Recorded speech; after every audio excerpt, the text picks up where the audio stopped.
Subhanahu wa taala setelah kota Mekah. Kalau kota Mekah menjadikan haram, yaitu haram yang diharamkan, yang didoakan oleh Nabi Allah Ibrahim alaihissalam, maka Nabi Muhammad waqad haram al Madinah, dan Madinah juga menjadi haramnya Nabi Muhammad sallallahu alaihi wasallam. Jadi kita datang di kota Madinah adalah suatu keberuntungan. Kita datang menjadi tetamunya Nabi Muhammad. Kita bertetangga dengan Nabi Muhammad sallallahu alaihi wasallam. Kota Madinah, kota yang sangat indah, kota yang sangat istimewa, yang dimana di sini Nabi Muhammad tinggal mendidik para sahabat Nabi Muhammad SAW. Ada seorang ulama mengatakan bahwasanya Nabi Muhammad setelah 13 tahun di kota Mekah, kemudian 10 tahun di kota Madinah, mendidik dan melahirkan 124.000 para sahabat Nabi Muhammad. Mereka adalah leader-leader yang terbaik yang pernah ada di muka bumi ini. Jadi Nabi Muhammad adalah seorang pemimpin, Nabi Muhammad adalah guru, Nabi Muhammad adalah ayah, Nabi Muhammad adalah seorang nabi, seorang rasul yang dimuliakan oleh Allah yang maha mulia, nabi rasul yang diagungkan oleh yang maha agung. Lihat, 10 tahun telah melahirkan orang-orang hebat, leader terbaik yang pernah ada di muka bumi ini, 124.000. Jadi dalam 1 tahun 12.400 orang-orang mulia. Apakah ada sekolahan, fakultas, universitas yang dapat melahirkan seperti Kanjeng Nabi Muhammad SAW? Sallu ala Nabi Muhammad. Nah, ini adalah suatu keistimewaan, dan mereka para sahabat Nabi Muhammad ikut berjuang bersama Nabi Muhammad mengikuti program Allah Subhanahu wa taala dengan Al-Qur'an. Makanya Nabi Muhammad tidak ada perintah Allah kecuali di situ ada perintah Nabi Muhammad. Tidak ada larangan Allah kecuali di situ ada larangan Nabi Muhammad. Tidak ada janji-janji Allah kecuali di situ ada janji-janji Nabi Muhammad. Tidak ada ancaman-ancaman Allah kecuali di situ ada ancaman Nabi Muhammad sallallahu alaihi wasallam. Dan di Al-Qur'an lebih dari 1000 ayat menceritakan tentang Nabi Muhammad, akhlak, budi pekerti, kehidupan, kecintaan, kemuliaan, keagungan, kekeluargaan, kemasyarakatan, perjalanan, semua sirahnya Nabi Muhammad ada di Al-Quran. Sallu ala Nabi Muhammad.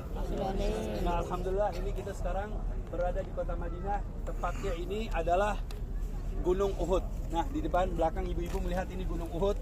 Gunung Uhud ini adalah gunung yang menjadi saksi peperangan Nabi Muhammad SAW setelah perang Badar. Perang Badar ini terjadi peperangan pada tahun kedua Rasulullah dari kota Madinah, jalan kaki 250 km dengan berjalan kaki, kemudian tidak menunggangi kuda, yang menunggangi kuda 1-2 orang, kemudian nenek keledai cuma 3 orang, mereka lengkap dengan senjata mereka, dengan tombak, dengan pedangnya, berjalan 250 km dalam keadaan berpuasa. Masya Allah. Ayo, siapa yang mau jalan kaki dalam keadaan puasa kalau tidak perintah Allah Subhanahu wa taala? Baik, ini Gunung Uhud. Ini Pak, enggak apa-apa, enggak ada larangan ya. Keterangan.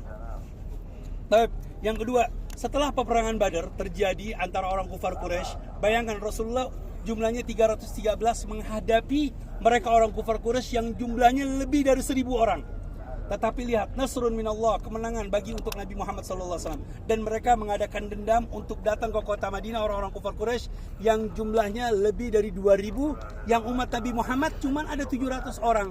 Nah, di sini ada strategi perangnya Nabi Muhammad. Disinilah tempat peperangannya Nabi Muhammad. Ini tempat yang bapak-bapak, ibu-ibu duduk di sini berdiri.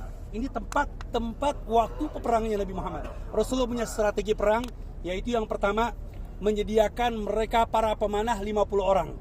Di mana tempat pemanah? Mereka di atas gunung. Itu gunungnya.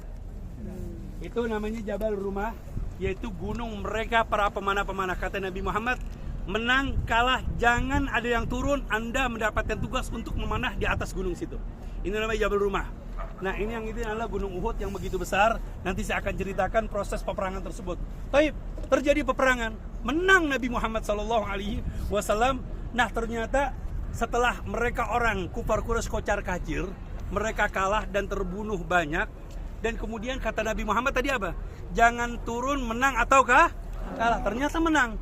Nah, setelah kemenangan di sini, tempat ini banyak ghanimah. Ghanimah apa sih? Rampasan perang yang diperbolehkan, yang dihalalkan oleh Allah Subhanahu wa taala. Ada kuda, ada panah, ada tombak, ada baju besi. Akhirnya mereka tergiur melihat itu, turun. Akhirnya mereka orang-orang kufar Quraisy keliling. Dari gunung ini keliling lewat belakang, muter. Ternyata orang-orang sahabat-sahabat yang ada di sini terbunuh 70 orang, dan diantaranya yang wafat paman Nabi Muhammad SAW yang bernama Sayyidina Hamzah. Nah, ini Sayyidina Hamzah, ini pemakaman Sayyidina Hamzah. Ada sahabat Mus'ab bin Umair, Nah, disinilah tempat di mana kejadian peperangan di zaman Nabi Muhammad sallallahu alaihi wasallam. Di sini ada sahabat Nabi Muhammad dan di sebelah sana ada pemakaman 70 para sahabat Nabi Muhammad yang gugur di dalam peperangan Uhud. Yang kedua, ada cerita suatu hal yang menarik. Setelah peperangan Uhud, ini Nabi Muhammad giginya pecah dan keningnya berdarah, dan kemudian Rasulullah dibawa dirawat di pegunungan Uhud, di samping pegunungan Uhud. Tadi pagi kami jalan-jalan ke sana melihat, dan kemudian Rasulullah duduk. Setelah duduk, semua para sahabat mendekati Nabi Muhammad, mendekati karena cinta dengan Nabi Muhammad, sayang dengan Nabi Muhammad. Kemudian karena mendekati, kata Allah Subhanahu wa ta'ala, "Fassahu fil majalis yafsahullahu lakum." Ayo berdaulah di sedikit-sedikit. Ayat suci Al-Quran turun, dan disitulah tempat tersebut menjadi sejarah, dikatakan menjadi masjid fasah. Masjid fasah. Dan yang ajib lagi, yang hebat lagi, Gunung Uhud ini bukan sekedar gunung yang Rasulullah menyatakan jabalun yuhibbuna wa nahnu nuhibbu. Gunung cinta kepada kami dan kami cinta kepada gunung tersebut. Bagaimana kejadiannya? Rasulullah naik ke atas gunung dan gunung tersebut membelah dirinya untuk Nabi Muhammad sallallahu alaihi wasallam. Sallu ala Nabi Muhammad.